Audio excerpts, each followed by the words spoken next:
People are lined up. I cannot imagine this is healthy. People are lined up, and they are waiting outside to vote in the Wisconsin primary.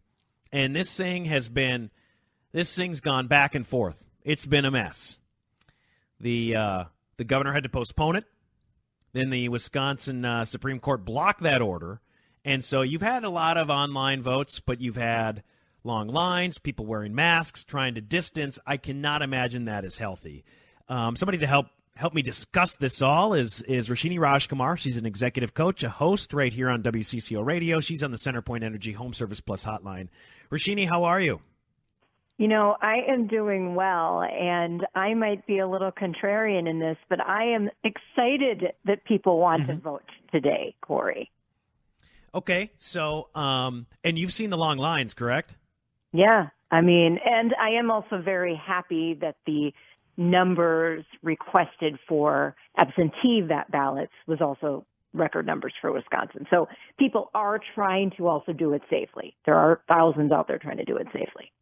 Yep. It's staggering, though, because there were I saw, and I think there's only like 4 or 5 polling places open in Milwaukee, and it's staggering to see this where you have these shelter-in-place states like Wisconsin, and you have all these people lined up, I mean, around the block, and look, in a normal election process, I'd say that's amazing, that's great, but it seems, maybe the optics of it just look odd to me. Maybe that's it, Roshini.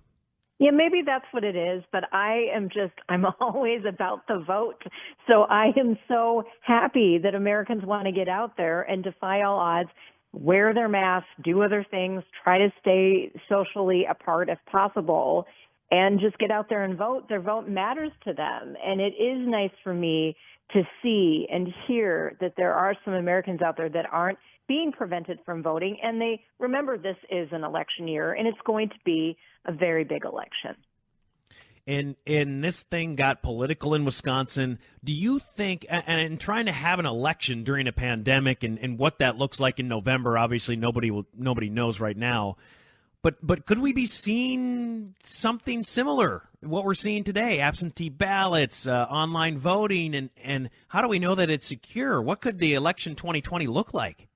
Well, the secure part of it is definitely something that we question, but I think because of the pandemic, everybody in all different kinds of industries need to pivot and need to find ways to make sure things are transparent and things are clear and that we can move forward with maybe not business as usual, but not letting everything come to a complete halt. And when it is our election, and there are things in our Constitution that give us dates and give us some sort of process to how elections are supposed to happen, especially in a presidential year, most people don't want those things to grind to a halt. So they're going to figure out ways to do it differently. And that also means that the electronic process, the mail-in process, all of these things need to be improved. I mean, if you remember back to 2000 and the whole hanging chads issue, that isn't a problem anymore because it was a problem at one time that needed to be fixed. And across the board, we worked on fixing that. So sometimes things like this end up causing a major course correction, which hopefully we come out on the other side and we are more transparent and we are more efficient.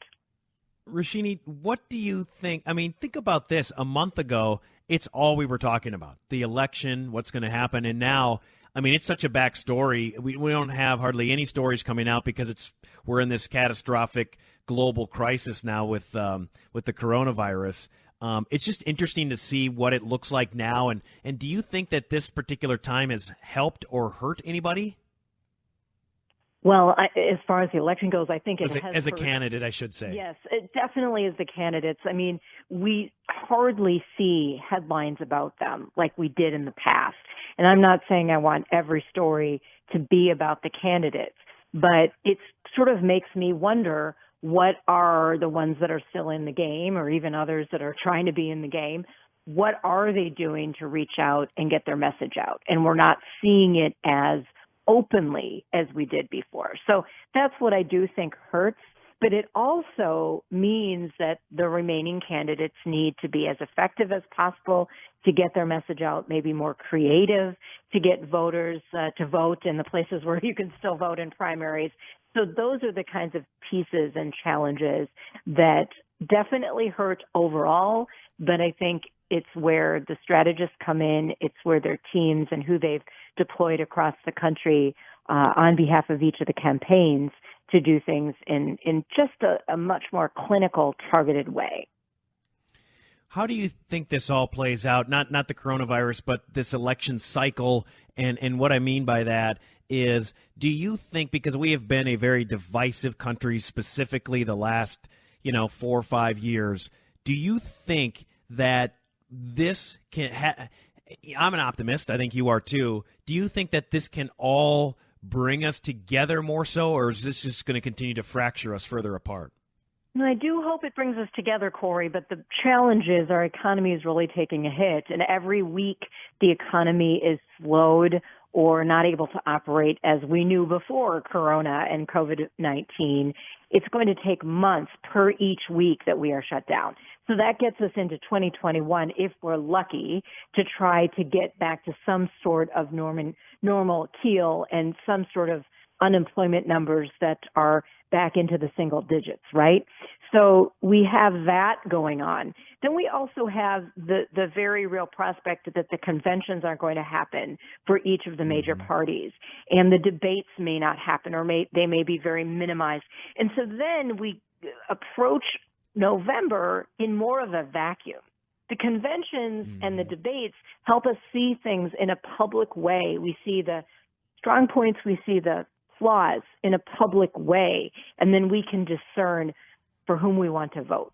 And when these kinds of things aren't able to happen, I get a little more concerned about behind-the-scenes, closed-door kind of dealings, and that is not how it should be leading up to November. Really excellent points. Roshini, thanks so much for the time. It's great to catch up. Thanks. Stay safe, Cory. You too. She's Roshini Rajkumar, executive coach and host. Got a great podcast on WCCO. It's Real Leaders with Roshini.